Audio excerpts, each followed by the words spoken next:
economic rights of athletes. And today we have Akani Mr. Akani. I don't think I need to introduce him.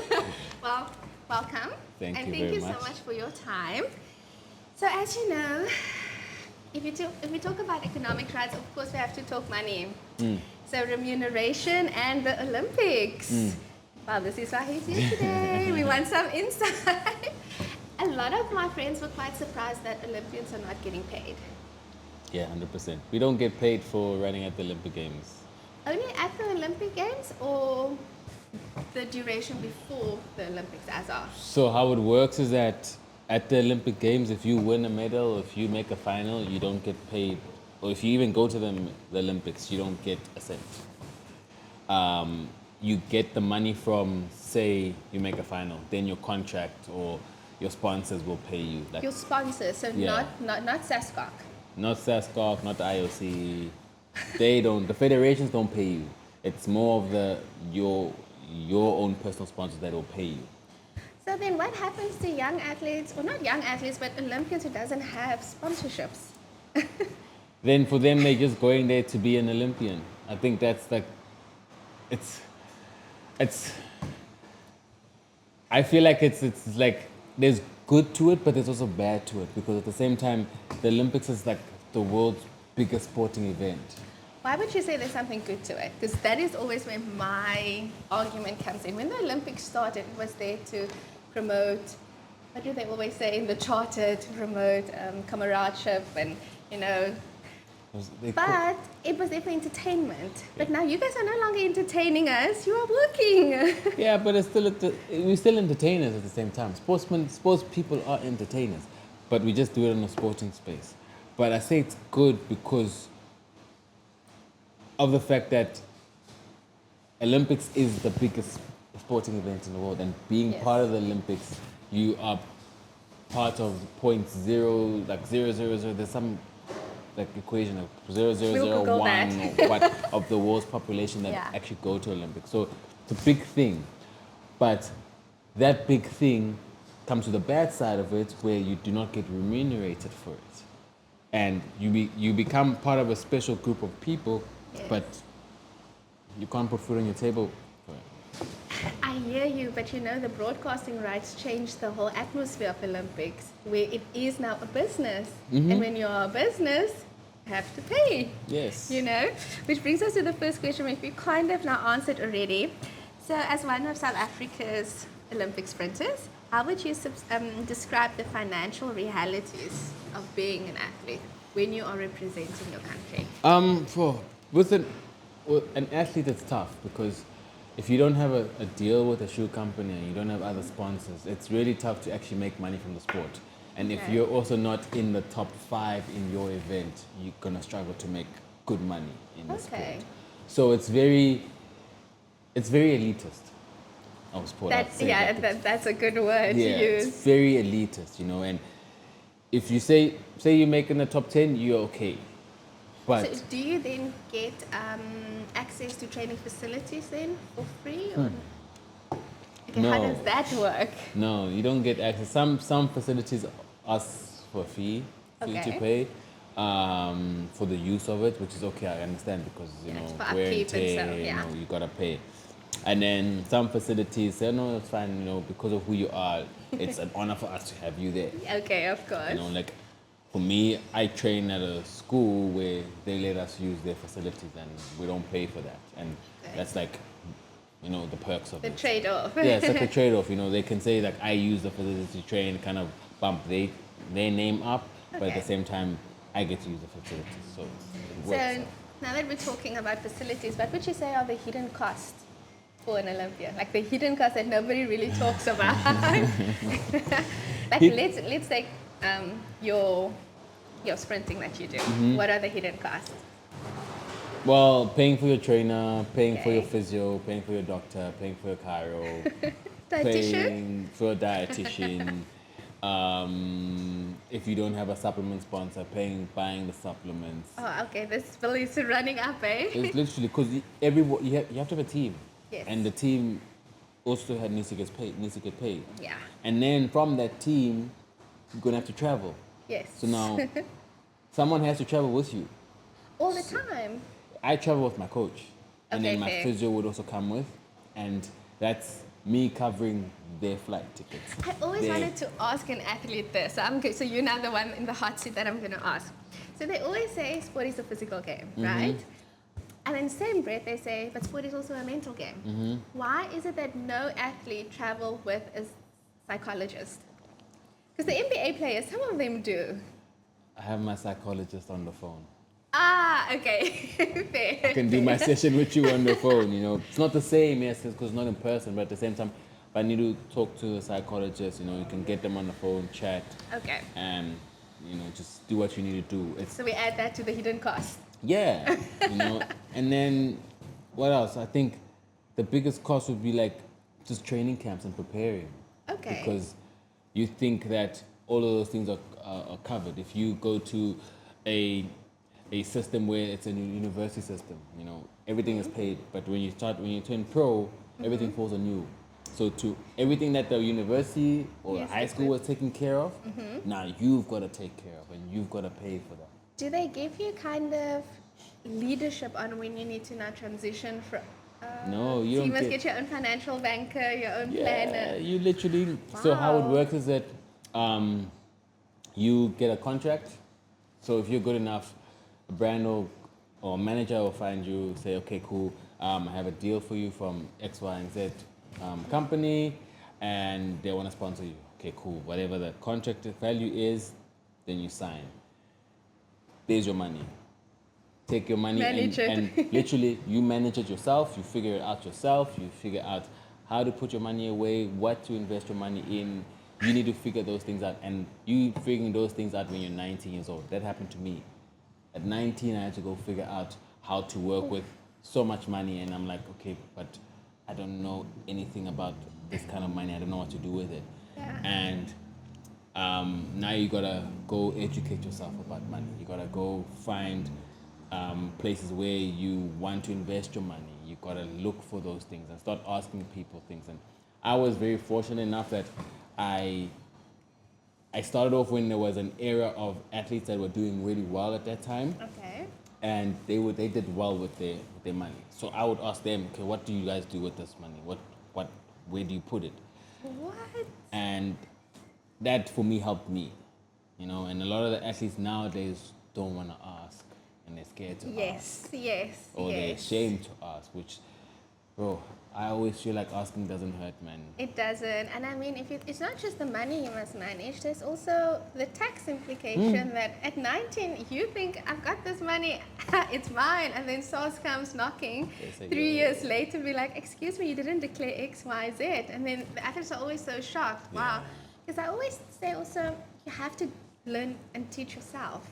Because you can't be over-reliant on management. And the new athletes, they're so over-reliant on agents and management and family. And I don't know if that is always the best way to go about it. I mean, if you start a business, you are the business, you run the business, you must know everything about the business. And I feel almost that sometimes athletes are a bit lazy in that department. I think it's because athletes are lazy in that space because they feel like everything should be done for them, and they're Yes. used to that system because they build it like being an athlete in any sport. A system is built around you to make sure that you perform. Oh, wow. I And- do enjoy that one, yes. If that system does not work for you, then you kind of need to like push the one thing out that doesn't work for you. And in the financial side of things, you feel like your manager needs to take care of your finances. Everything that has to do with your finances, may it be paying someone, paying your coach, paying the service providers, paying the travel agent, paying your physio, SARS, you know, those kind of things. You feel like they should handle it, but it's your responsibility. At the end of the day. It's your responsibility. name on there, it's your ID number that's there. Yes. But you think, oh no, because I have a manager, he must take care of it. And the negative thing around that is that when you retire from the sport, you don't have any financial literacy. That's the word that is the buzzword for this whole series. That is so important, financial literacy, hey? Yeah, 100%. And you don't know how to use your money, where your money went. You were earning all of this money when you were running or competing or whatever. And now that your career is done, the money's gone. Now you're trying to figure out, okay, what happened to my money? Yes. You know, you weren't keeping check of your money because you Yes. had a manager. Yes, yes, Or yes. your parent or your uncle was handling your finances for you, and now you're coming back and saying, where's the money I Where's gave the you? money? I always refer to Habana's interview. I don't know if you Yeah. saw it. And I was like, you trust family, and then family can betray you in that instance. You know, it's so 100%. important to manage your own. Because also they don't know that kind of money, so for them it's attractive. It's like, Yes. He won't miss it. no, he won't miss it. He's He getting it all won't the time, notice. you know? Yeah.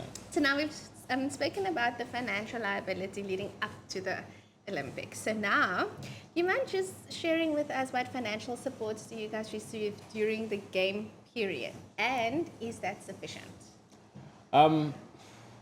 It's not sufficient. So do you guys get something? We get, yes, Okay, we get okay. like a per diem.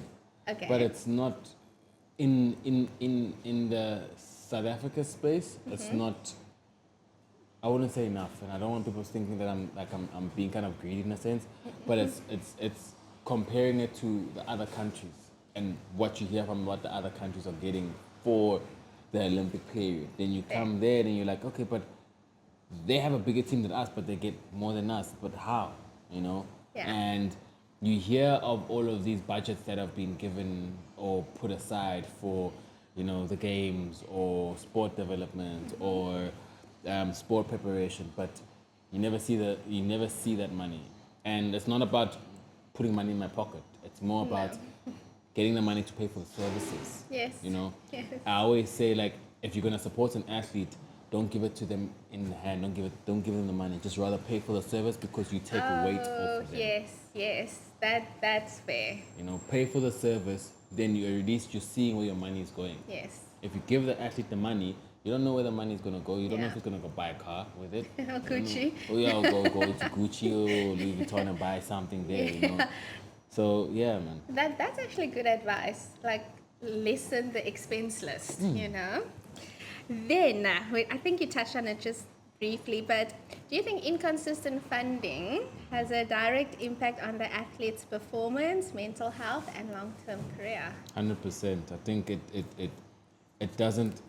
An athlete, I always say, in order for an athlete to perform and do their best, they need to be able to be competing financially free and not having to think of the finances. Okay.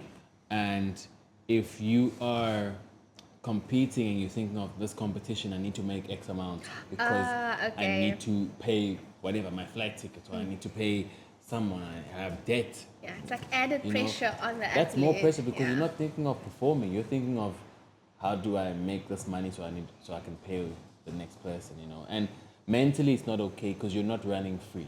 You're not you're not working free, you know. And you end up doing a sport and something that is supposed to be for love and entertainment and fun, but you're doing it under stress. Yeah. And financial stress. Yeah, And that's a different stress, it's different, man. It's a different stress than just performing. yeah, Like- and a lot of people don't see that side. They see it, oh no, you didn't perform well. And they don't know, like, these guys are like in debt. Getting to this competition, they're already in debt. He's already in debt, yeah. I saw that the Minister of Sport has spoken about paying the Olympians a form of salary. So from your point of view, do you think it's realistic? And would it be effective? Because how does it trickle down? I mean, it must go now through your NOC, through to you. Realistic in a sense of it can happen, but the system needs to be built in order Okay. for it to happen very well and get to the actual athletes. Sorry, if I may ask, how big was your Olympic team for Paris? Oh, Just I don't know. more than 100? In total with all different all sports. of them together. Yeah, more than Because essentially that is what you have to manage. If you're going to pay an Olympian for participating, that is the team. Yeah, I think a lot of us as salary wise would be really great because now you kind of think, okay, I know at the end of the month this is gonna come in, this is gonna come in, which helps because expensive, Yes. right? But at the same time, it goes back to inconsistency because they can say we are giving you a salary the year before Olympics, but they don't realize that you prepare 4 years Yeah, to for Olympics. that moment. For that moment, your prep is 4 years. So what happened to the other 3 years? Because that last year, that money that you're giving me now is not going to do much of a difference because I figured out how to prep without this. That. Now this money that you're giving me is going to be cool and whatnot, but it's not making a difference in my preparation. My preparation's already done. I'm in my last couple of months of prep, so you're not really helping me financially, you know. So it's if you're gonna help Olympians and not just the big Olympic sports, it has to be throughout. Throughout, yes. You know, to the gymnastics, to the judos, to everything. You know, if you're gonna help, but help a whole Olympic cycle and see the benefit of it, because then you're actually funding an actual program, not just funding a year before and thinking that no, when this athlete wins a medal, it was from our finances from the year. Yes, because that is not the case. Yes. Interesting, because that was the second question, was do you think rewarding only medal Olympians actually demotivate others to develop themselves? So, but you've now answered that. So let's come to the more interesting part of this, like my area, which I love, is image rights. So I focus on image rights. So I ask all athletes, what is their understanding of image rights? So I'm asking you. My understanding of image rights is like me as Akani. Akani the brand, Akani the name. Yes. That's what I own. Okay, but do you own it in South Africa? No. Have you guys read? You know, I spoke to so many Olympians because I got my hand on your memberships agreements, right? So many people don't know the image right clause is right there, smack bam, where they say you can't use your image, you can't post, you can't do this, you can't do that.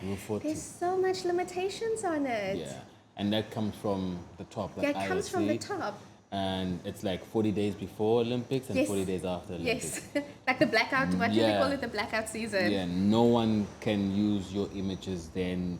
You can't use the images of the Olympics and want them to promote any other business that is outside of the Olympics. It's not fair in a sense because... I'm so happy you used that beautiful 4-letter word because I actually wanted to ask, on top of it, they let you sign this contract, they restrict your image, right? Then they have the social media policy as well, which they now kind of updated a little bit, that gives you a little bit more. Not really, but you can post a little bit more than previously. So I wanted to ask, how does that affect your personal brand during that blackout season? Because I read that they call it strategic branding. Well, the legal terms is that for an athlete, how they market themselves is based on obviously looks, how attractive you are, your lifestyle, how cool you live, and then athletic performance is the main ingredient to your 100%. strategic. I never can say this word, strategic brand building. Yeah. But you guys are not allowed to post your performance, if I'm not correct. So you are allowed to post the performance, but your wording cannot have Olympic, cannot have anything that is tied to Olympics. And your brands cannot also blocked from posting, say, well done, Olympic They can't say congratulations, right? If I'm not mistaken. They have to be very creative in how they say congratulations to you. Off the record, is that why Noah Lyles used the cartoon the whole time during the Paris one? Did you see during the Paris Olympics? No, that was just Oh, okay. I thought maybe that is his way around the image rights, where you use a little cartoon of your performance. Okay, so you can't, because I read the case where I think it was a female athlete who won the 100-meter gold twice. She reposted it, and then they said she can't because she can only repost from the IOC series. You can post. It's just you need to be very strategic on how you say it and how you post it. But when the athletes do it themselves, they allow it a bit. But then when it comes to the brands, say now a brand that is not associated with the Olympics in that 40-day period, then they get a bit antsy because they feel like, oh no, you're taking this is our time, and now you are stealing from our time. But that time, these are the people that have been supporting you. So, you know what? I presented a paper on this, and I argued instead of having the image right limiting your membership, like in your membership agreement, place a limitation on it, but compensate you for that. So share in the broadcasting rights, because I always say, I tune in to watch you guys. I'm not going to tune in if there's no athletes. Yes. So why is it that they can't give you a portion of the broadcasting rights distributed via your NOC, and like you say, split it equally? However, I did suggest if you are in the final of your race, they must give you an extra, because I mean now you've shown, but split it equally. I mean, if you just take 10% of the total broadcasting revenue from the IOC, it's a lot of money. And now they've included even more sports, so they're getting more viewerships. Why can't they find a way to distribute this money equally? Because they always say they are distributing it through the federations, but then a lot of the athletes say, hello, we don't see it. And that is the problem. Yeah, that's the problem. The athletes never see the money. We hear of the money, but we never see it. That's the problem. And the idea of distributing the broadcasting rights to the athlete, a portion of it, would work 100%. But does the actual federation want to do that? That's the problem. You see, and it's been how many years since the Olympics has been around? It's never done it before. So, but they don't remember, want to at do the it. time when the Olympics started, they said it is a charitable organization, and that is my main issue. Is the module changed? Yeah, and they keep saying that the Olympics is an amateur. It's an amateur competition. Yes. But you have professionals coming to an amateur Yes. competition, Yes. which professionals are doing this thing For money. For money. So, you know? yeah. So the idea of it being an amateur competition is like it's gone. Like it's non-existent anymore, because it is something that is seen as a professional space to actually do your professional work and not actually fall under this umbrella of an amateur, because you're not an amateur. You're not an amateur, and you work 4 years leading up to that. Just to one moment. And yours is that's just a few seconds, Yeah, eh? few seconds. A few literally. seconds. Well, we're ending it off almost. I always ask, what is your favorite quote to each athlete? I don't have like a favorite famous quote. I have my own, Okay, which is I always say that the sun will always rise, the moon will always come up. So you just gotta keep on going, because the world will keep on spinning, you know, and you just gotta keep on going. Like you can't sit in it for too long. No, you can't. The world will continue without you, though. That is very wise. And then finally, when South Africa watched you run another final at LA, yeah, it is in Los Angeles, Yes, right? ma'am. LA. What do you wish they understood about the journey? That it's not just made up in 1 year or 1 day. Like, it actually is a journey, and it's a tough journey where there's a lot of sacrifice.